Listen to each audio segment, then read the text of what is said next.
Eden Santos po from Net25. Good afternoon po, ES. Pwede naman daw pong sibakin ni Pangulong Marcos, yun pong mga gusto niyang alisin, bakit nagpasubmit pa raw po ng courteous resignation. And pasensya na po if I have to ask this, di daw po ba ito parang pampapogi lang sa public? Ay, alam nyo, mahirap naman na sabihin nyo kung ano ang dapat, hindi na kailangan na mag-courtesy resignation. Ilagay ninyo ang sarili ninyo sa aming pwesto.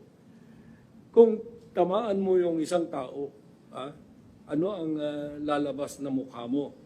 It's best that we did it this way so that it will be more honorable for them. Hindi naman kami yung diktador na magsasabi, oy, wala ka na, sisipain mo na. When I said that we are all serving at the will of the President, at the President's pleasure, we have to humanize. So, demanding a courtesy resignation is the best way of doing it because all that you can do is just to accept. And that's the end of the debate. You don't really need to follow what others are saying because they are not in the saddle. They may have different views of it when their time comes, if ever that time will come. Pero the best advice is our own counsel, our own conscience. A quick follow-up lang po. Can you consider it as failure po on the part of the President na nakapaglagay po siya, nakapagtalaga ng mga official na underperforming or not performing well? And meron po ba tayong timeline kung kailan po mararamdaman ng ating mga kababayan itong mas maganda at maayos na serbisyo sa public sa mga bago? Dalawang tanong yan. Yung unang tanong mo, ikaw ba pag meron kang niligawan, alam mo ba na may... Ibig sabihin nun, at the start, you do not know how this guy will perform. So that's more or less a very... hindi ko masabi kung anong tanong yan. Yung pangalawa na tanong mo, ano na ba yun? Mararamdaman, kagad. Wala nang iba eh. Kung ang trabaho mo ay mag-deliver ng tinapay, deliver ka ng masarap na tinapay. Ganun lang. Hindi naman pwedeng, oy, bukas pa. Wag. Ngayon na. Kasi taong bayan naghihintay. Thank you very much. Ko, tatanungin mo na naman yung political. Sana pakinggan tayo ng Korte Suprema. Sana naman matauhan tong COMELEC. Napaka-grave abuse of discretion talaga. Ang masabi ko sa inyo, binoto kami ng 2 milyong Pilipino. Diba? Ano sabi ng Kabataan Party List? Deserve daw namin to. Binoto lang sila ng 300,000. Kami binoto ng 2,300,000. Bakit ganun ang mga Pilipino? Dahil naniniwala ang ating mga pulis, sundalo, OFWs at milyong-milyong Pilipino na yung ginagawa namin, yun dapat ang gawin. Sino ang kaisa-isang nag-file sa Kongreso ng panukalang batas para ibalik ang death penalty para sa mga kurakot, mandarambong, teroristang NPA at heinous criminals? Walang iba, Duterte Youth Party List lang. Sino ang nakikipag-away para ang inyong mga anak at apo after nyo alagaan ng ilang taon ay hindi ma-recruit ng NPA sa kolehiyo? Kami lang nakikipag-away doon. At masabi ko sa inyo, ngayong eleksyon na ito, wala kami kahit isang poster, wala kaming TV ad, wala kaming radio ad, hindi kami katulad ng napakaraming party list dyan na gumagastos ng hindi lang milyon, daang-daang milyon pa para makaupo lamang. Ang inyong Duterte Youth Party List, hindi nangungurakot, nagpapanukalang batas pa para ma-death penalty lahat ng kurakot na opisyal sa gobyerno. Kami ay ibinoto nyo, hindi dahil nagbayad kami, wala kami inabot kahit piso, ibinoto nyo kami dahil gusto nyo kahapon sa proklamasyon, maproklama ang inyong Duterte Youth Party List para patuloy na makipaglaban sa Kongreso. Bakit hindi kami pinayagan kahapon? So ito ang solusyon, nakaisa-isang solusyon. Dahil napakaraming ginagawa ang COMELEC na kapag ni-raise mo dito, sinasabi ng Supreme Court, grave abuse of discretion. Yung parang discretion lang nila, decision lang nila. Baka hindi nyo alam, nasa mismong Omnibus Election Code, nasa rules ng COMELEC. Kapag ang isang kinasuhan sa COMELEC, yung kaso walang final decision, kailangan mo pa rin i-proclaim, nakalagay mismo sa rules nila. Ang dami-dami dun may kaso. Yung iba doon may kaso ng malversation of funds. Yung iba doon may kaso ng corruption at plunder. Si Congresswoman De Lima may kaso pa sa CA. Ang daming may kaso dyan. May isang kaso doon sa citizenship. Lahat yun hindi serious para sa COMELEC.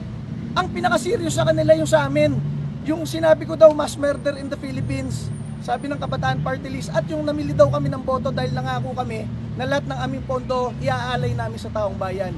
Yan ang masabi namin at sana po dinggin ng Korte Suprema itong TRO na ito dahil ito na lang ang huli nating mapupuntahan para ang boto ng taong bayan ay ma-recognize. Sinasabi ng COMELEC at ng ating gobyerno, bumoto kayo.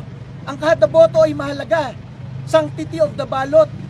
Hindi lang isang boto natanggap namin. 2 milyon, lampas 2 milyong Pilipino dito sa ating bansa at karamihan ng nasa ibang bansa ang ibinoto ang inyong Duterte Youth Party List. Sana pakinggan tayo ng Korte Suprema. Sana naman matauhan tong COMELEC. Napaka-grave abuse of discretion talaga. Kaibigan ko, walang nakitang iniliban na hakbang. Lahat ng mga requirements sinunod at sinabing maayos ang aming pagkakasunod sa RA 10752. So, ito po ang, kaya ako gulat na gulat na tinawag itong anomalous deal. So, ito po ang katotohanan ng kwento. So, kaya ako nagugulat sa mga pangyayari. Noong 2018 pa nga lang,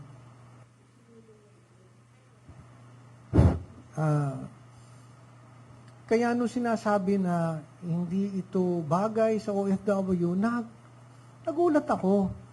See, this is a project that we can consider a legacy project for our OFWs. Ang lupang ito, katabing-katabi lamang katapat ng Terminal 1 is 6,499 square meters. At makakapagtayo tayo doon ng, actually sa aming vision, paraiso nila eh. Ang nakakalungkot at nakakabigat ng dibdib, imbis na ito, papunta na tayo doon sa makita natin na mabuo ito, narito tayo, itong pinag-uusapan natin. Yun ang napakabigat. Pagkatapos napakaraming aligasyon sa akin. Saan ang galing? Sa isang papel na walang nakapirma, na ang dami-daming sinabi na kinita ko, hindi, pati nga yung numero hindi na nga magkasundo kung magkano. But let me tell you, to the OFWs I have been serving, hindi ko kayo pinagtaksilan, ginawa ko lang ito para sa inyong pagmamahal at wala po akong kinita dito. Walang ganun ito. Because Land Bank po ang nag-assess nito. As our government financial institution, it's the Land Bank who assessed the value and it is exactly the amount that OWA paid. So, hindi ko maintindihan kung bakit kailangang araw-arawin ako, nakaliwat kanan, nakausapin kayong lahat, na paulit-ulit sasabihin na may anomalya ang aking ginawa. At sana naman lang, binigyan ako ng pagkakataong makausap. Nagulat na nga lang po ako na isang araw pinatawag ako na ako ay papalitan. So, yun po ang nangyari dito. Hindi ko po ito itinago sa ito pong ganitong kagandang transaksyon. Bakit namin itatago ito? Itong transaksyon na to, o itong proyektong ito, gusto mong ibigay sa OFWs. Bakit po itatago ito? You're very, very transparent each step of what we have been doing. Again, may I emphasize, it started in the Senate. It's on record. And magkakatabi po kami noon.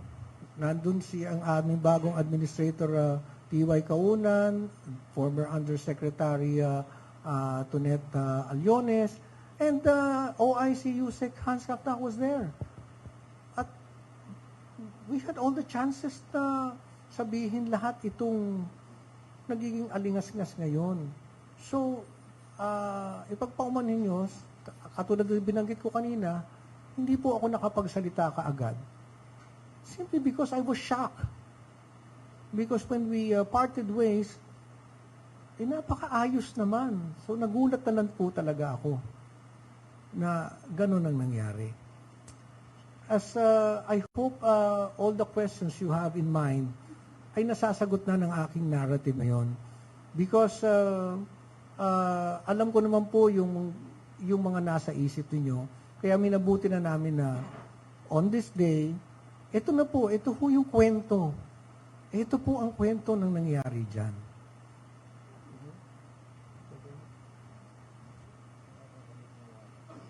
One more thing. There's an issue na ito daw binili namin na hindi raw pwedeng tayuan. Sapagkat napakalapit sa... Meron ho kaming permit sa CAAP. Meron permit sa CAAP. Taxes, hindi po kami ang nagbabayad ng taxes nito. Hindi ho kami. So, lahat ng mga kwento tungkol dyan, I am totally shocked at all the accusations. But again, I would like to emphasize, nung dinala po namin to sa board at kami po ay binusisi, we were scrutinized. The technical working group came up with a report. Sinunod lahat. Sinunod pong lahat.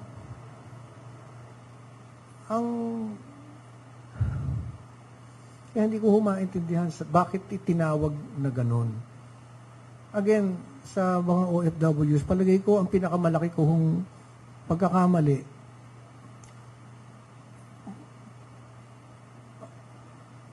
Nung minsan po kami ang binilin po kasi sa akin lagi ay alagaan kayo. At nung po ako ay nasa show business, hindi po maramot ang pagkakataon na kami ay itrato laging VIP. At kung paano yung karanasan na yan, yun ang gusto kong maranasan ng mga OFWs. Hindi naging sapat sa akin na tawagin lang kayong bagong bayani. Gusto kong maramdaman nyo kung ano ang VIP. Kaya, araw-araw po akong nagtatrabaho para maramdaman nyo po yun. Hindi ko kayo pinagtaksilan, hindi ko kayo tinalikuran. Ito lang ay ginawa ko. Gusto kong isakabuhay ninyo kung ano ang tunay na pagmamahal sa OFW. Sana meron na kayo nito eh. Sana meron na kayo nito. Sa aking puso kasi mas mahalaga kung ano yung mapaparanas namin sa inyo. Hindi yung napapanood nyo kaming ganito. So sa lahat ng OFWs, namimiss ko yung mga kinukulit-kulit nyo ako rito para humingi ng tulong. Kahit madalas, ang kulit, naging buhay ko na yan. Sana lang nabuo namin ito para sa inyo. Thank you very much.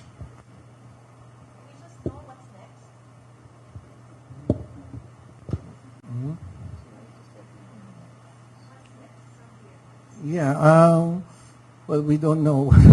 We don't know what's next. But kung ano man, that's why they're here. When the time comes. So, as of now, the question is, ano mangyayari doon sa 1.4 billion? so 1.4. So 1.4 billion, ano mangyayari doon sa halfway house since nabili na siya? So, magagamit pa rin po ba siya? Well, as of now, I think Mr. Ignacio is able to say everything on his side, everything in his heart, and practically that's the reason for this press conference. It's just for him to air what's on his heart. And yes. The Philippine people is what will happen to the 1.4 billion and the house, the halfway house. What will happen? It's not. Yeah. Because the land is already under the name of the Republic of the Philippines. Kaya po, nag-iisip kami sa hindi naman ho yan nakapangalan sa akin. Nakapangalan yan sa Republic of the Philippines. It's not even sa OWA. Oh. So, kung ano rin ang, uulitin ko uli, kung ano yung assessment ng Land Bank na 1.415 yata, yun binayad. Ayan. So I guess I believe I've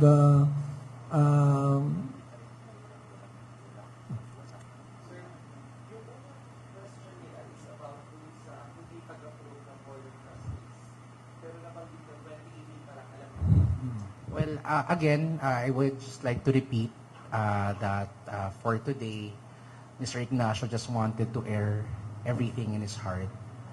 Maybe for the other questions, maybe one day we'll clear that further, but that day is not today.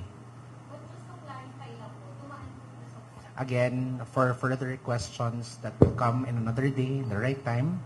But for now, Mr. Ignacio is able to air his side, to air what's in his heart, and that's the most important thing for him right now. Okay? So thank you. Thank you very much. Maraming salamat.